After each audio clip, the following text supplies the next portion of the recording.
It was a stressful day. That's why I bought a pack of cigarettes, but I'm back to using this. So the YouTube user, Saint Pope Leo the Great, I believe is his name, passionately defends Augustine and slams the Orthodox for rejecting the Filioque.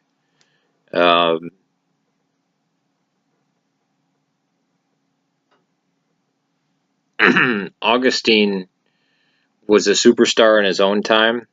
Now, Jerome and Ambrose, Saint Jerome and Saint Ambrose, are venerated and revered in the East. No mistake about it.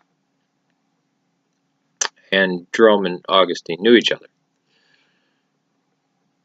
I think my memory serves correctly. Again, my memory does not always serve me. That's why sometimes I'll get dates mixed up.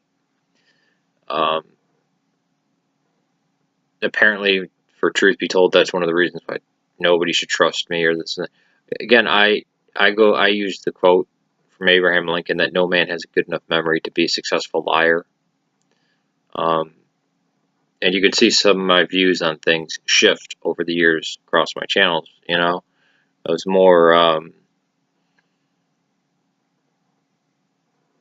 not social justice warrior like on my John the Thriller channel, but I said that there are more than two genders.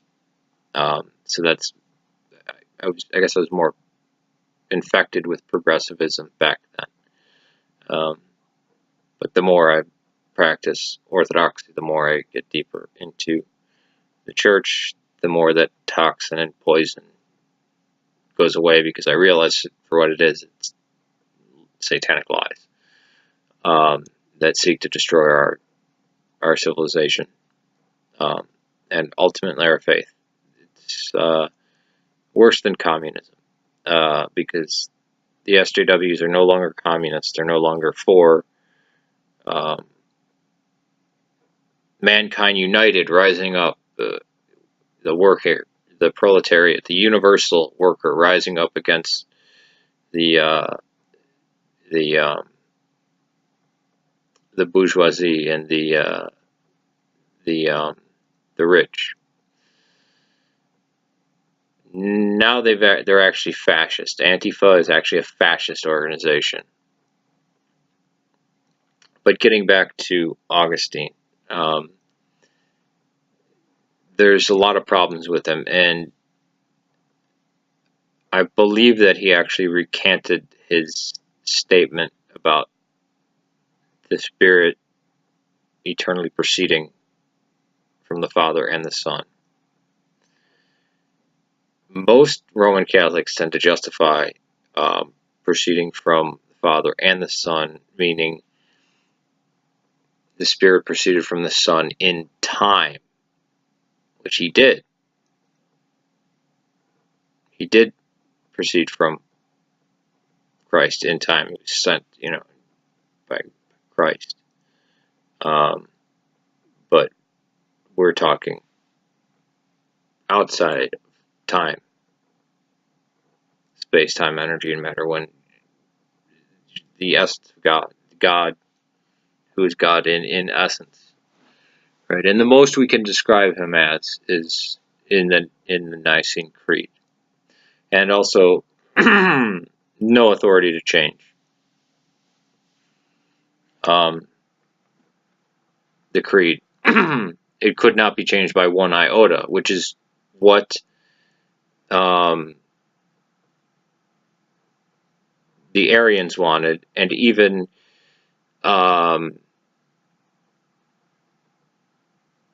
what gets called semi-Arians, which they weren't semi-Arians. They just were against adding homoousios, and they wanted to use purely biblical language. And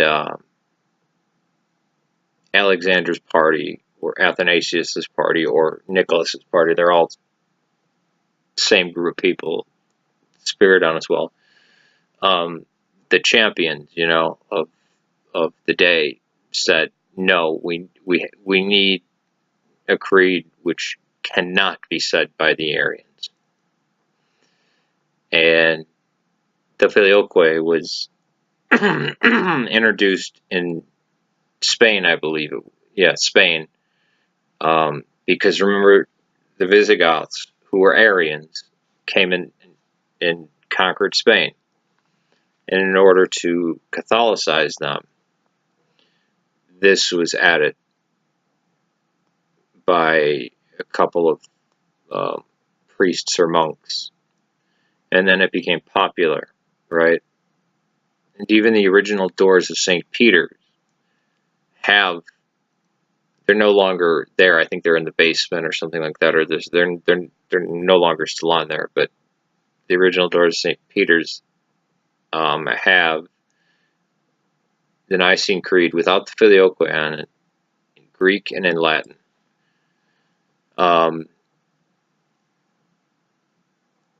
In 900, when Photius ran into this, he flipped out. He went, "What? This is in 900." He hit the roof. Why? They changed the creed?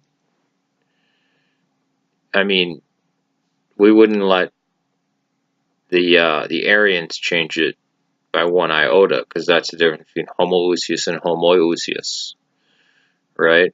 So adding the Latin phrase filioque and the Son is a huge thing.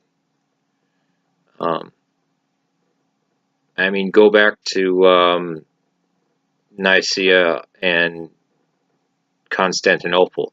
The creed cannot be changed. Yet, it was done at the hands of a patriarch? No. Hands of an archbishop or a bishop? No. At the hands of a bunch of innovative priests trying to trick Arian Visigoths who were ruling Spain into being Catholic, or to fight the Arianism that was already there.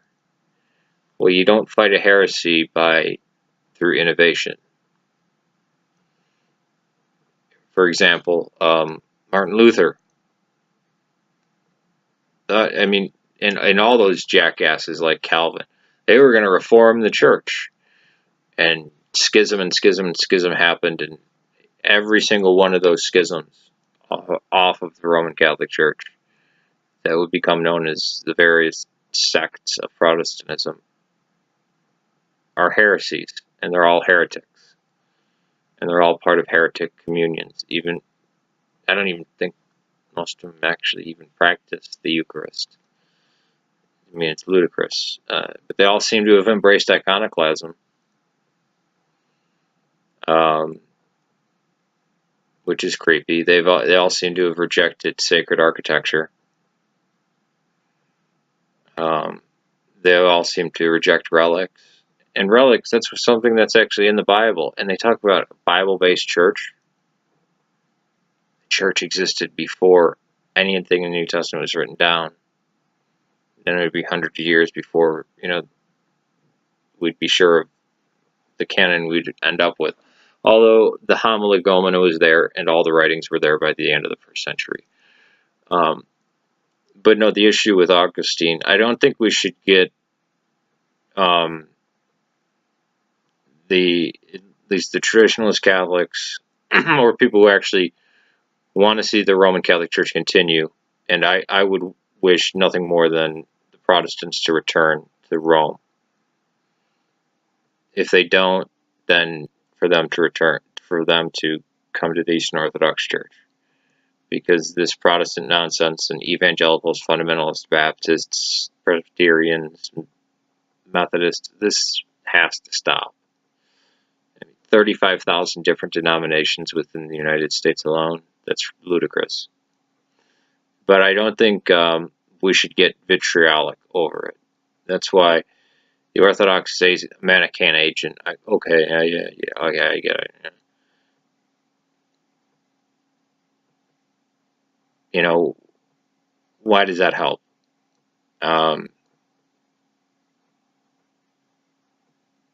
Any one saint, you can say, I don't venerate that saint, and I don't have a particular passion for them.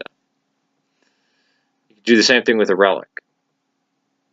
You could say, I don't have any special devotion towards the Theotokos, and that's still all in line with the church, right? It's just you can't speak against them, right? So for those, there could even be a proper Roman Catholic who says, Augustine, I don't read any of his stuff, and I don't ask intercessions from him. I don't venerate him, but I don't stop anybody else from venerating him. That's fine. I don't think we should attack one another when we have differences, and we should not be in communion with each other because our differences are too big.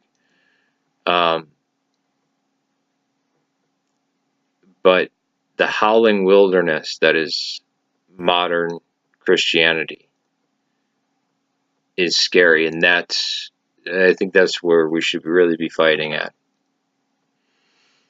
The madness of and the Filioque will come, obviously, but to condemn all the East because we don't want to change we don't like the fact that the creed was changed. It doesn't matter how many quotes from various saints that seemingly endorse the Filioque, whether they do or not. But innovation is the bad guy, right? Vatican II, its implementation and the Novus Ordo, and I've heard many Catholics say it wasn't intended to be like that. There was, it got screwed up. Innovation, right? I mean, turning the altars around, messing with the Mass so severely. I don't know if the Saint Pope Leo the Great would agree with me on this, but